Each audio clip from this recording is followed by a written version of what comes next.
کئی مملکت اسلامی ہے نا آزاد، آپ دیکھ رہے ہیں کئی مملکت اسلامی آزاد ہے نا. بے شک ان چیزوں کے فقراء خلاف ہے.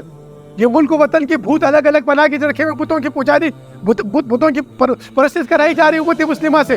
ان تازہ خداؤں میں بڑا سب سے وطن ہے جو پیرہن اس کا ہے، مذہب کا کفن ہے. اس مذہب کے کفن سے جو پیرہن وطن بنا ہوا ہے، اس نفسیاتی خوف سے نکلنا ہے. اب اس خوف سے نکلنے کا قرآن نے کیا حل بتایا؟ آئیے قرآن دعوت ہے، آپ دعوت ہے آپ کو.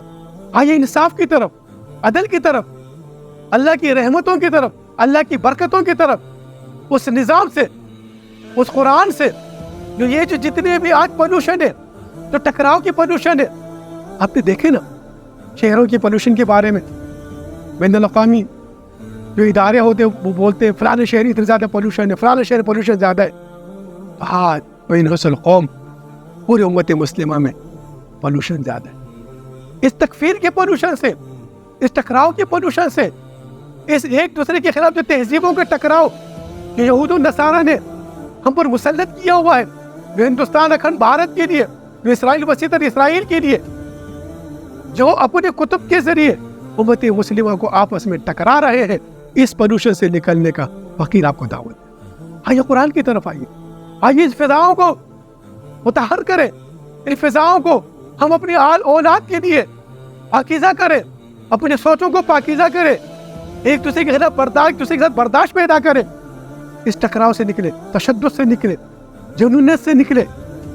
اسلام اعتدال پیدا کراتا ہے، اسلام اعتدال کا مذہب. اس لیے ہم نماز میں کیا کہتے ہیں؟ ان دو قوموں کا ذکر کرتے ہیں ہم نماز میں، ہر نماز میں، غیر المغضوب علیہم ولا الضالین. یہ دو قومیں جنہوں نے افراط اور تفریط کی. ان افراط اور تفریط سے امت مسلمہ کو بچانے کے لیے فقیر آپ کو دعوت دے رہا قرآن سے.